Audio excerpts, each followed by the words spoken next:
नमस्कार दोस्तों, स्वागत है आपका GDS to MTS premium batch की क्लास नंबर 29 में। हम प्रोडक्ट एंड सर्विसेज पढ़ रहे हैं। एक मिनट रुको।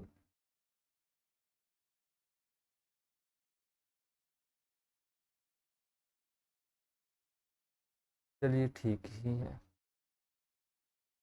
शुरू करते हैं क्लास को। पिछली क्लास तक हम नेशनल फिलैटेलिक म्यूज़िक म्यूज़ियम तक पढ़ चुके थे। यहाँ तक हम पढ़ चुके थे और आज हम पढ़ना स्टार्ट करेंगे दीन दयाल स्पर्श योजना से। ठीक है, तो ये जो दीन दयाल स्पर्श योजना है, ये डिपार्टमेंट ऑफ पोस्ट की एक स्कॉलरशिप योजना है। इसके तहत डिपार्टमेंट ऑफ पोस्ट जो 6th स्टैंडर्ड से लेकर 9th स्टैंडर्ड के बच्चे हैं, उनके लिए स्कॉलरशिप प्रोवाइड करवाता है। ठीक है, पहले तो हमें दीन दयाल स्पर्श योजना की फुल फॉर्म का पता होना चाहिए। स्पर्श का फुल फॉर्म है scholarship for promotion of aptitude and research in stamp as a hobby, और यह फुल फॉर्म एग्जाम में अक्सर पूछा जाता है। ठीक है, scholarship for promotion of aptitude and research in stamp as a hobby, और आपने इसको याद करना है। जो फिलैटली है, फिलैटली पोस्टल स्टैम्प की कलेक्शन को और स्टडी को बोला जाता है। फिलैटली की रीच को बढ़ाने के लिए डिपार्टमेंट ऑफ पोस्ट ने इस स्कॉलरशिप योजना का वो लॉन्च किया था। ठीक है, इसके अंदर क्या है, जो बच्चे 6th स्टैंडर्ड से 9th स्टैंडर्ड के हैं वो इसमें पार्टिसिपेट करते हैं। तो जिनके अच्छे, जिस स्कॉलरशिप किनको दी जाती है, who have a good academic record, जिनका जो एकेडमिक रिकॉर्ड है बहुत अच्छा है, और जिनकी हॉबी है फिलैटली, जो टिकटें कलेक्ट करने की जिनकी हॉबी है, उनको ये जो स्कॉलरशिप है ये दी जाती है। वैसे इसमें एक कंपटीशन करवाया जाता है, ऐसे कंपटीशन। ठीक है, और इसमें जो स्कॉलरशिप लगती है वो 6,000 रुपये एनम लगती है। ठीक है, और फिलैटली को किंग ऑफ हॉबीज और हॉबी ऑफ किंग्स भी बोला जाता है। ठीक है, नेक्स्ट हम पढ़ेंगे नेशनल पेंशन सिस्टम के बारे में। नेशनल पेंशन सिस्टम एक वॉलंटरी रिटायरमेंट सेविंग स्कीम है, जिसको पब्लिक के लिए भी 1 मई 2009 से खोल दिया गया है। जो PFRDA है, जिसको हम pension fund regulatory and development authority बोलते हैं, हर तरह का पेंशन फंड जो इंडिया में है यह अथॉरिटी जो है कंट्रोल करती है। यह नोडल एजेंसी है हर तरह के पेंशन फंड की। कोई भी सिटीजन, चाहे वो रेजिडेंट हो चाहे वो नॉन रेजिडेंट हो, जिसकी उम्र 18 साल से 70 साल के बीच है, वो NPS का जो अकाउंट है उसको खुलवा सकता है, और इंडिया में कहीं से भी उनको जो ऑपरेट जो है कर सकता है। ठीक है, NPS में जो कंट्रीब्यूशन होती है वो होती है point of presence service provider के द्वारा, और हमारे केस में जो हमारे सभी हेड पोस्ट ऑफिसर्स हैं उनको point of presence service provider identify किया गया है। ठीक है, तो PFRDA ने DOP को as one of the point of presence appointed किया हुआ है। ठीक है, इसमें क्या क्या सर्विस मिलती है, हम जो न्यू NPS अकाउंट खुलवा सकते हैं, उसके बाद सब्सिक्वेंट उसमें पेमेंट कर सकते हैं, all type of service request भी उसमें डाल सकते हैं, क्लेम या उससे एग्जिट की रिक्वेस्ट भी हम डाल सकते हैं। आम तौर पर जो एनपीएस होता है वो दो तरह का होता है, एक होता है टीयर 1, एक होता है टीयर 2। तो टीयर 1 में क्या होता है कि जो एप्लीकेंट है वो अपनी सेविंग रिटायरमेंट की मोटिव से करता है कि उनको वो रिटायरमेंट की तरह इस्तेमाल कर सके। इसमें जो विदड्रॉल होती है, पैसे निकालना काफ़ी मुश्किल होता है, ठीक है। और इसके इसके बाद हमें इस पर जो टैक्स बेनिफिट है वो भी मिलते हैं। कोई भी ऐसी स्कीम है जिसमें से पैसे निकालना मुश्किल हो, उस पर आपको जो टैक्स बेनिफिट्स हैं वो मिल ही जाते हैं, जैसे पीपीएफ हो, एसएसए हो, 5 ईयर टीडी हो, जिसमें लंबे समय की अवधि के लिए पैसे आपके जाएंगे, उसमें आपको टैक्स बेनिफिट मिल ही जाएगा। ये लाइट मेरी आंखों में बहुत पड़ती है। ओके चलो, तो मैं बंद ही कर देता हूँ, आपको दिखाई तो दे ही रहा हूँ ना। जो टीयर 2 अकाउंट है वो एक वॉलंटरी सेविंग फैसिलिटी है। उसमें जो एप्लीकेंट है वो जब चाहे पैसे निकलवा सकता है।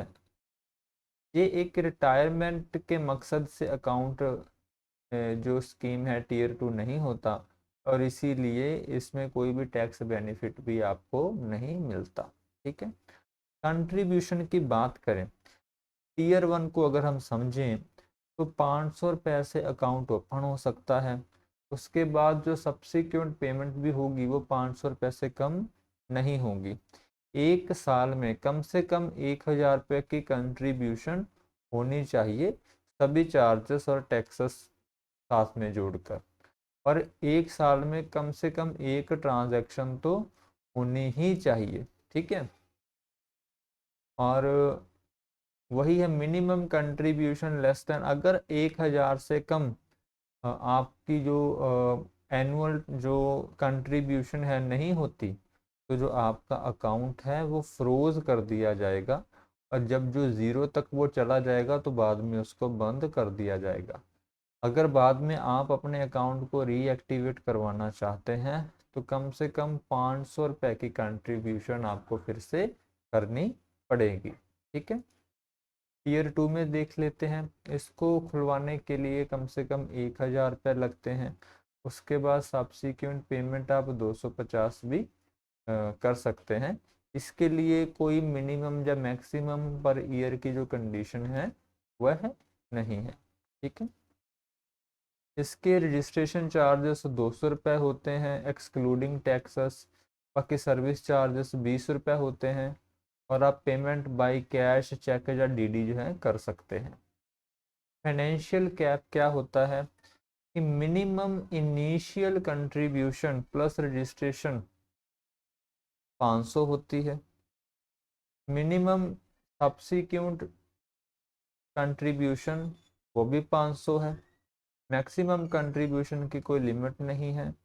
Minimum contribution in a financial year कम से कम 1000 रुपये है, और minimum transaction in a financial year एक होनी ही चाहिए। ये फाइनेंस कैप है, ठीक है। उसके बाद हम समझेंगे, और जो एनपीएस है आपने सिंपल जो जैसे लिखा है ऐसे ही याद कर लेना है, वैसे इतनी चीज़ें पूछी नहीं जाती। पूछा क्या जाता है कि कौन इसकी नोडल एजेंसी है, एक तो ये पूछा जाता है।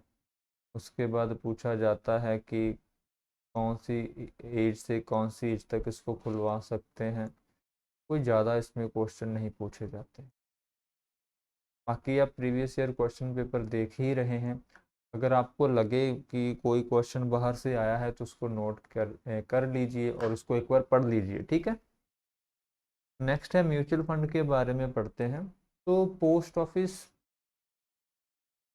सिर्फ एक ही कंपनी के म्यूचुअल फंड बेचता है, वो है यूटीआई, जिसकी फुल फॉर्म है यूनिट ट्रस्ट ऑफ इंडिया, ठीक है। बस आपने इतना ही याद रखना है। और साथ में नीचे through NISM EUIN certified staff के जरिए वो जो म्यूचुअल फंड जो है बेचता है। बस म्यूचुअल फंड में आपने इतना ही याद रखना है। अब जन सुरक्षा स्कीम के बारे में पढ़ते हैं। जन सुरक्षा स्कीम जब मोदी जी आए थे 2014 में, उसके बाद उन्होंने लॉन्च की थी, जिसमें पहली तो है प्रधानमंत्री सुरक्षा बीमा योजना, दूसरी है प्रधानमंत्री जीवन ज्योति बीमा योजना, तीसरी है अटल पेंशन योजना। ठीक है, तो पहली पढ़ते हैं प्रधानमंत्री सुरक्षा बीमा योजना। इसके अंतर्तहत अगर किसी व्यक्ति का एक्सीडेंट हो जाता है और उस एक्सीडेंट के कारण उस व्यक्ति की मौत हो जाती है, जब वो अपाहिज हो जाता है, या उसको ज़रूरत से ज़्यादा चोट लगती है, जो कि जैसे मान लीजिए किसी का हाथ कट जाता है, जब पाँव कट जाते हैं, जब आंखें चली जाती हैं, इस तरह की इंजरी होती है, तो उस केस में उसको कंपनसेशन मिलता है, पैसे मिलते हैं। डेथ के केस में 2 लाख रुपए मिलते हैं, परमानेंट डिसेबिलिटी के केस में 2 लाख, पार्शियल डिसेबिलिटी के केस में 1 लाख। लेकिन इसके लिए आपको क्या है, प्रधानमंत्री सुरक्षा बीमा योजना का सब्सक्रिप्शन लेना पड़ता है, जो कि आपके सेविंग के अकाउंट से जो 20 रुपए का प्रीमियम है वो हर साल कटता रहेगा। इस योजना की शुरुआत जो है 9 मई 2015 को की गई थी। अभी हम समझेंगे कि जैसे डेथ का तो मैंने आपको बता दिया कि 2 लाख रुपए मिलेंगे। अगर आपकी दोनों आंखें चली जाती हैं तो भी आपको 2 लाख मिलेंगे। दोनों हाथ चले जाते हैं एक्सीडेंट में तो भी 2 लाख मिलेंगे। जहाँ एक हाथ और एक आंख चली जाती है तो भी 2 लाख मिलेंगे। एक हाथ और एक पैर चला जाता है तो भी 2 लाख मिलेंगे। वैसे तो किसी के परमात्मा करे ऐसा अपाहिज कोई हो ही ना, लेकिन फिर भी चलो हमें तो पढ़ना है। और अगर किसी व्यक्ति की एक आंख चली जाती है, या एक हाथ, या एक पाँव चला जाता है, पैर चला जाता है, तो उसको 1 लाख रुपए जो कंपनसेशन है वो मिलेगा। ठीक है, ये जो 20 रुपए आपके अकाउंट से कटेंगे, ये 1 साल के लिए वैलिड रहेगा। इसका पीरियड होता है 1 जून से 31 मई तक। ठीक है, हर साल ये रिन्यू होता है, हर साल आपके अकाउंट से 20 रुपए कटते हैं। और आप इसको बैंक से या पोस्ट ऑफिस में एक जगह से ही पॉलिसी ले सकते हैं, लेकिन रियलिटी थोड़ी अलग भी है दोस्तों। मेरा एक कैनरा बैंक में अकाउंट है, मेरा एक अकाउंट पोस्ट ऑफिस में है, मेरे दोनों में से 20-20 रुपए कट जाते हैं। और मेरा तो दोनों तरफ एक तरफ होना चाहिए तो ठीक है, दोनों तरफ होगा तो क्या कम मेरा नुकसान भी होता है। तो सरकार ने ऐसे लगाई नहीं है, कोई लिमिट नहीं लगाई है कि अगर 2 अकाउंट से कट जाए तो मतलब कि एक से ही कटना चाहिए ना। और बैंक वाले बंद करते नहीं हैं, उनको टारगेट आ जाते हैं, और हमारे पास इतना समय होता नहीं है कि बैंक में जाकर इसको बंद करवाएं। इसकी एलिजिबिलिटी है 18 साल से लेकर 70 साल तक, और जो प्रीमियम है वो 70 साल की उम्र तक हर साल जाता ही रहेगा। सेविंग के अकाउंट से ऑटो डेबिट होंगे ये पैसे। ठीक है, और आप किसी पोस्ट ऑफिस से भी ले सकते हैं, पब्लिक या प्राइवेट बैंक से भी इस योजना का जो फ़ायदा है उठा सकते हैं। ठीक है, अगर आपको कभी इस योजना के अंदर क्लेम नहीं मिलता तो आपके जो 20-20 रुपए कटते हैं सालाना, वो आपको कभी भी वापस नहीं किए जाएंगे। ठीक है, और अगर आपकी डेथ हो जाती है तो पैसे हैं आपकी नॉमिनी को मिलेंगे, वारिस को मिलेंगे। अगर कोई व्यक्ति किसी कारण इस पॉलिसी को लीव कर देता है, वो जब चाहे रीज्वाइन भी कर सकता है। और जिस बैंक में हमने जो ये योजना ली हुई है या पोस्ट ऑफिस में, उसको हम मास्टर पॉलिसी होल्डर बोलते हैं उस बैंक को, जहाँ पोस्ट ऑफिस को। ठीक है, जो दूसरी जन सुरक्षा योजना है वो है प्रधानमंत्री जीवन ज्योति बीमा योजना। इसकी शुरुआत भी 9 मई 2015 को की गई है। प्रधानमंत्री सुरक्षा बीमा योजना के अंदर कि अगर एक्सीडेंट से डेथ हुई हो तो ही पैसे मिलते हैं, लेकिन प्रधानमंत्री जीवन ज्योति बीमा योजना के अंदर किसी भी कारण वर्ष अगर मौत हुई हो तो आपको जो 2 लाख रुपए मिल जाते हैं, चाहे वो नेचुरल डेथ हो चाहे वो एक्सीडेंटल डेथ हो। और इसका जो प्रीमियम है वो 436 रुपये सालाना है। हर साल आपको 436 रुपये आपके अकाउंट से कटते हैं। बाकी इंश्योरेंस कवरेज पीरियड वही है, 1 जून से 31 मई। हर साल आपको पैसे देने पड़ेंगे। आप पोस्ट ऑफिस में या बैंक में किसी में से एक से पॉलिसी ले सकते हैं। 18 से 50 साल आपको पैसे इसमें देने पड़ते हैं, लेकिन जो लाइफ कवर है आपको 55 साल तक मिलता है। इसके पैसे भी आपके सेविंग अकाउंट से ही कटते हैं और आप इसको पोस्ट ऑफिस से या सेविंग बैंक से कहीं से भी ले सकते हैं। अगर आपने कभी इसका क्लेम नहीं किया तो भी जो आपके 436 से 436 रुपये सालाना कटते हैं कभी भी वापस नहीं किए जाएंगे। और इसके अंदर जो भी, चाहे आप PMSBY या PMJJY, चाहे आपके 436 कटे हों चाहे 20 रुपये कटे हो, इसमें आप टैक्स रिबेट ले ही सकते हैं। लेकिन टैक्स रिबेट मिले भी कितनी कितनी मिलेगी 436 में से, चलो ऑप्शन दिया है सरकार ने। और जब चाहे आप इनको रीज्वाइन कर सकते हैं और जो पैसे मिलेंगे आपके नॉमिनी को मिलेंगे, जो भी आपके सेविंग अकाउंट का नॉमिनी होगा। और मास्टर पॉलिसी होल्डर कौन होगा? जिस पोस्ट ऑफिस में या जिस बैंक में आपने यह जो योजना है उसको सब्सक्राइब किया होगा वो मास्टर पॉलिसी होल्डर होगा। ठीक है। नेक्स्ट है अटल पेंशन योजना।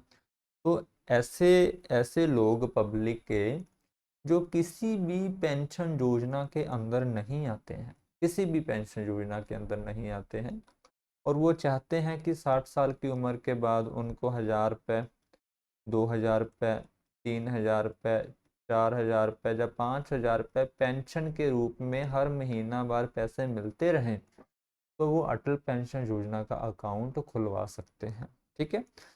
इसको गवर्नमेंट ऑफ इंडिया ने 2015-16 बजट में अनाउंस किया था। PFRDA इसकी नोडल एजेंसी है। इसकी एलिजिबिलिटी क्या है कि 18 से 40 साल तक की उम्र तक ही इसको खोला जा सकता है। इसके लिए आधार कार्ड प्राइमरी KYC डॉक्यूमेंट होगा, साथ में सेविंग अकाउंट चाहिए। 1000 रुपये से लेकर 5000 रुपये तक की मंथली पेंशन आपको मिलेगी। जी आपने डिसाइड करना है कि आप 1000 लेना चाहते हैं, 2000, 3000, 4000 या 5000।